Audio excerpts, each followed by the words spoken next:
নেই, কিন্তু ভণ্ড নবী আসবে 30 জন। কতজন? বাংলাদেশে এই পাঞ্জাবকে কেন্দ্র করে এই যে ইংরেজ আমলে যে ঘটনাগুলো ঘটেছে, পাঞ্জাবি একজন মায়ের সন্তান বলেছে আমি মাহদি, আমি ঈসা, পরে বলেছে সেই নাকি নবী, নাউজুবিল্লাহ।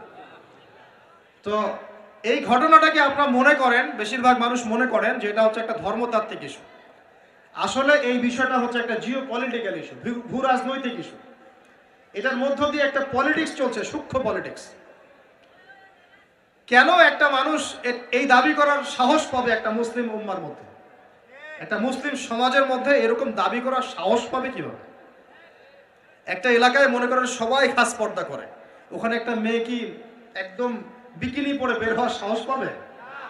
যখন সাহস পাবে তখন বুঝতে হবে ওর পিছনে অনেক শক্তিধর কোনো শক্তির হাত আছে, আদারওয়াইজ সে তো সাহস পেত না।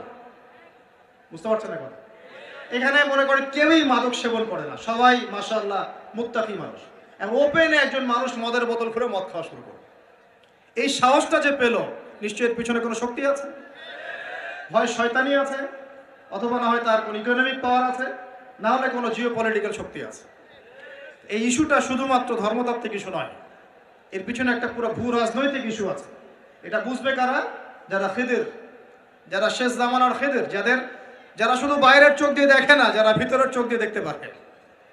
আমার কথা কঠিন মনে হচ্ছে কি? যারা শুধু বাইরের চোখ দিয়ে দেখে না, ভিতরের চোখ দিয়েও দেখতে পারে, এরা বুঝতে পারবে ইনশাআল্লাহ। অনেক সময় অমুসলিম ভাইয়েরাও ভিতরের চোখ দিয়ে দেখা শুরু করেছে এখন।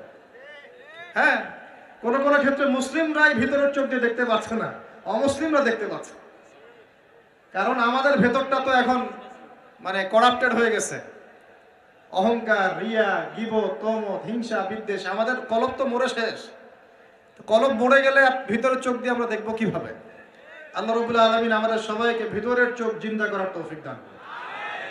প্রিয় ভাইরা, রমজান মাসে শুধু রোজা ফরজ হয়নি, সর্বপ্রথম যেটা হয়েছে কেবলা পরিবর্তন করে দেয়া হয়েছে। কেবলা পরিবর্তন মানে কি?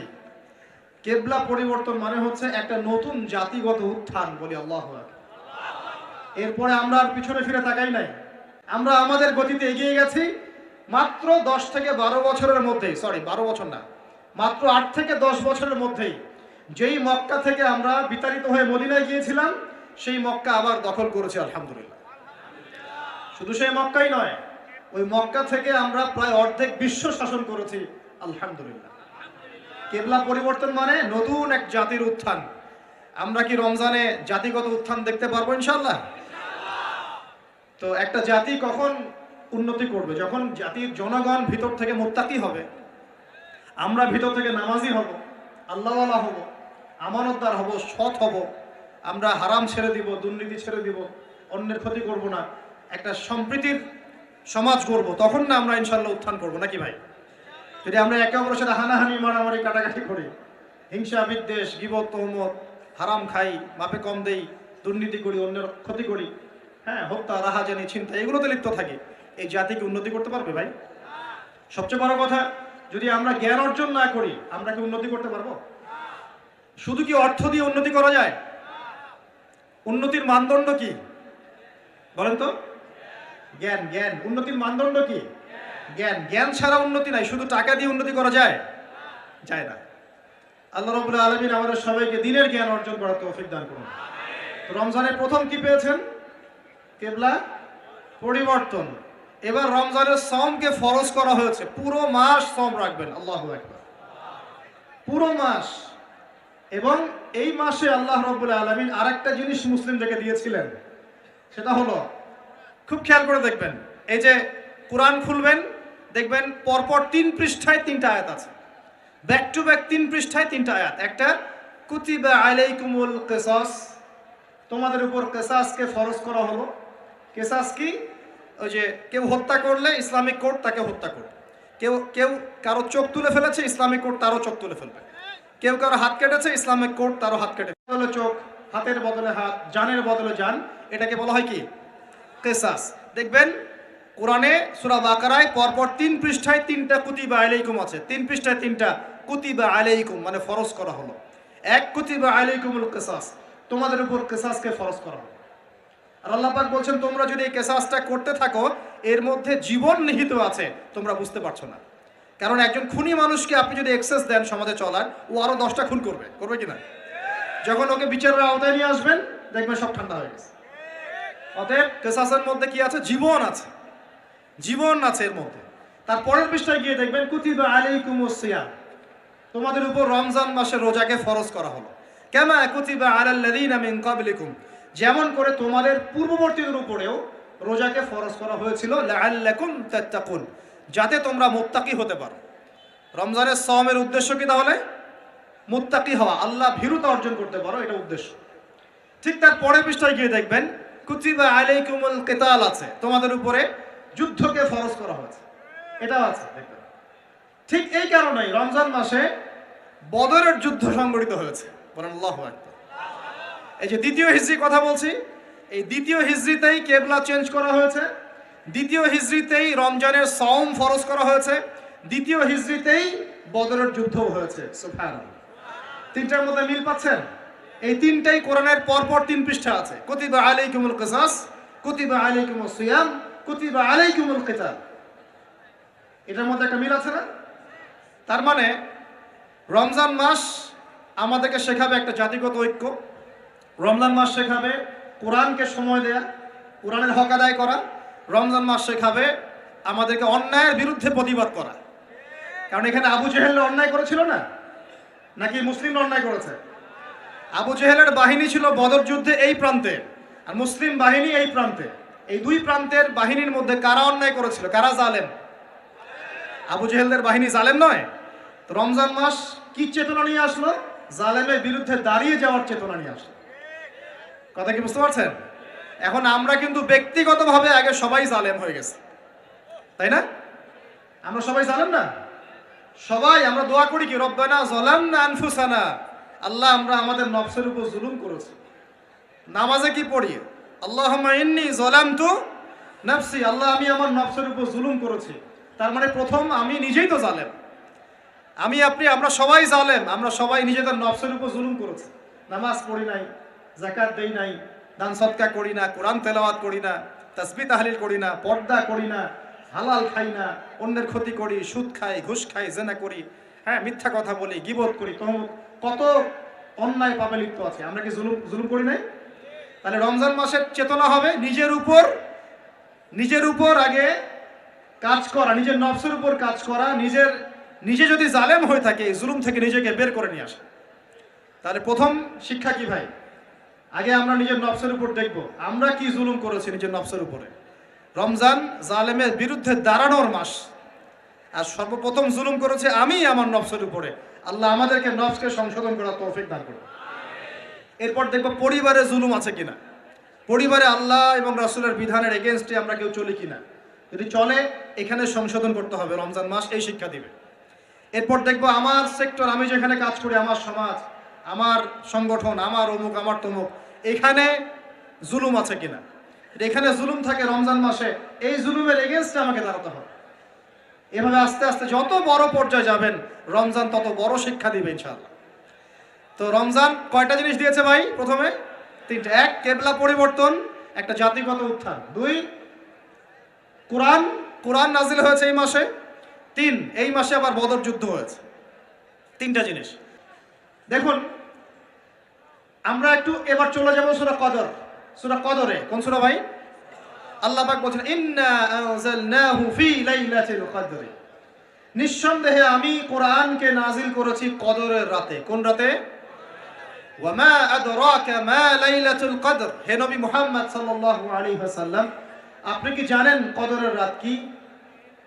লাইলাতুল কদরি খায়রুম মিন আলফি শাহর, আল্লাহ পাক বলেন কদরের রাত হচ্ছে 1000 মাসের চাইতে উত্তম। সুবহানাল্লাহ। তানাজ্জালুল মালাইকাতু ওয়ার রূহ, এই রাতে নাজিল হয়, অবতীর্ণ হন ফেরেশতা মণ্ডলী, আসমান থেকে সমস্ত ফেরেশতারা নেমে আসে। ওয়ার রূহ, এবং জিবরাইল আলাইহিস সালামও নেমে আসে। তানাজ্জালুল মালাইকাতু ওয়ার রূহু ফিহা বিইذনি রাব্বিহিম মিন কুল্লি আমর, এই রাতে আল্লাহ পাক তাকদীরের ফয়সালা করেন প্রত্যেকটা বিষয়ে। সালামুন হিয়া হাত্তা মাতলাইল ফজর, এবং ফজর পর্যন্ত এই রাতে শান্তি বিরাজ করে। শান্তি, শান্তি আর শান্তি। সুবহানাল্লাহ। এই রাতে যে ইবাদত করবে 1000 মাস ইবাদত করার নেকি পাবে ইনশাআল্লাহ। কেন? এই রাতটা কেন ইম্পর্টেন্ট? একটাই কারণ, এই রাতে আল্লাহ পাক কোরআন নাজিল করেছেন। কি নাজিল করেছেন? কোরআন। এখন আসেন, একটু মনোযোগ ধরে রাখেন। আল্লাহ পাক কোরআন নাজিল করেছেন লাইলাতুল কদরে। আর লাইলাতুল কদর কোন মাসে? শাবানে, রজবে না রমজানে? আবার বলছি, আল্লাহ বলছেন আমি কোরআন নাজিল করেছি লাইলাতুল কদরে। তো লাইলাতুল কদর কি শাবানে, রজবে না রমজানে? তার মানে লাইলাতুল কদর রমজানে। রমজানের কোথায়? রমজানের শেষ দশকে। রমজানের শেষ দশকে 21, 23, 25, 27, 29 এই 5টা বেজোর রাতের যে কোনো একটা রাত হবে কি? লাইলাতুল কদর। তার মানে আমরা বুঝতে পারলাম কোরআন নাজিল হয়েছে লাইলাতুল কদরে। লাইলাতুল কদর হচ্ছে রমজান মাসে, অর্থাৎ কোরআন নাজিল হয়েছে রমজান মাসে। ঠিক আল্লাহ পাক সূরা বাকারায় বলছেন শাহরু রমাদানাল্লাযী উনজিলা ফীহিল কোরআন। রমজান সেই মাস যেই মাসে শুধু কেবলাই পরিবর্তন হয়নি, শুধু বদরের যুদ্ধই করা হয়নি, রমজান মাসে কোরআনও নাজিল হয়েছে। আল্লাহু আকবার। এখন বুঝতে হবে, এবার এই জায়গায় আসেন, যখন কোরআন নাজিল হচ্ছে তখনকার পরিবেশটা কেমন? এই যুবক ভাইরা একটু খেয়াল করেন, আপনাদের জন্য এই লেকচারটা ইম্পর্টেন্ট, কারণ আগামীর কাজগুলো আপনাদেরকে করতে হবে। রমজান মাসে কোরআন নাজিল হয়েছে। এখন দেখবো আমরা কোরআন কোন প্রেক্ষাপটে নাজিল হয়েছে, কেন নাজিল হলো, কোরআন নাজিল হওয়ার কি প্রয়োজন ছিল বিশ্বে। কোরআন নাজিল হয়েছে এমন একটা সমাজে, যে সমাজটাকে আমরা বলি আইয়ামে জাহিলিয়া। কি বলি ভাই? কোথায় নাজিল হয়েছে? হেরা গুহায়। কার উপর নাজিল হয়েছে? মুহাম্মদ রাসূলুল্লাহ সাল্লাল্লাহু আলাইহি ওয়াসাল্লামের উপরে। কখন, কিভাবে, কোন প্রেক্ষাপটে? প্রেক্ষাপটটা এমন ছিল, ওই সমাজটা ছিল আবু জেহেলের শাসন। কার শাসন? আবু জেহেল মানে কি? আবু জেহেল কি তার নিজের নাম? তার নিজের নাম হলো আবুল হাকাম। নিজের নাম কি? আবুল হাকাম মানে কি? আবুল হাকাম মানে জ্ঞানের পিতা। সোজা বাংলা ভাষায় বললে আবুল হাকাম মানে বুদ্ধিজীবী। আবুল হাকাম মানে কি? আমাদের সমাজে বুদ্ধিজীবীর অভাব আছে। টকশো মাথায় ফেলছে একদম, টকশোর পর টকশো, টকশোর পর টকশো, খালি বক বক বক বক বক বক, কাজের কাজ কিছুই নাই। কথা যতটুকু, কাজ তার চেয়ে অল্প। এত কথা, সুবহানাল্লাহ। মানে পৃথিবীর সব জ্ঞানী মানুষ এখানেই আছে। বাপখানে এমন পৃথিবীর যত জ্ঞানী মানুষ আল্লাহ পাক এখানেই নাজিল করছেন। আবুল হাকাম, তার নাম আবুল হাকাম, জ্ঞানের পিতা। কার নাম? আবুল হাকাম। তাহলে এখন বলেন আবু জেহেলের নাম আবুল হাকাম, তো এখন আমরা ওকে আবু জেহেল বলে ডাকি কেন? বলেন দেখি, ও কোন জ্ঞান অর্জন করে নাই, কোন জ্ঞান চেনে নাই? যখন কোরআন নাজিল হচ্ছে এবং রাসূল সুন্নাহ দিয়ে দাওয়াতি কাজ করছেন, ইসলামের প্রচার করছেন, ও ইসলামের এই আলো চিনতে পারে নাই বলেই তার নাম আবু জেহেল। সে অনেক বস্তুবাদী জ্ঞানী ছিল ঠিকই, সে সমরবিদ্যা জানতো, অর্থনীতি জানতো, সে কূটনীতি জানতো, সে রাষ্ট্র পরিচালনার জ্ঞান জানতো, সে দারুন নাদুয়া পরিচালনা করতো, সে ব্যবসা করতে পারতো, সে কি জানতো না? কেন তাকে আবু জেহেল বলছি? কারণ সে কোরআন সুন্নাহর জাজল্যমান সত্যটাকে ডিনাই করেছে। এই কারণে এরকম লোক আমাদের সমাজে আছে কি না? শুধু আমাদের সমাজে না, এরকম লোক দিয়ে এখনকার বিশ্বটাই ভর্তি। এখনকার বিশ্বে আবু জেহেল দিয়ে ভর্তি সব। অর্থনীতি, জিওপলিটিক্স, ভূরাজনৈতিক প্রেক্ষাপট, philosophy, science, arts, commerce, medical science, engineering, এমন কোনো জ্ঞান নাই যে তার জানা নাই। কিন্তু কোরআন এবং সুন্নাহর জ্ঞানে মিসকিন, সত্য চিন্তা মিসকিন। ওযু করতে পারে না, গোসল করতে পারে না, নামাজের ফরজ ওয়াজিব জানে না, সুন্নত মুস্তাহাব বোঝে না, কোরআন তেলাওয়াতও করতে পারে না। একটা আয়াত তেলাওয়াত করতে দাঁত ভেঙে যাচ্ছে একেবারে।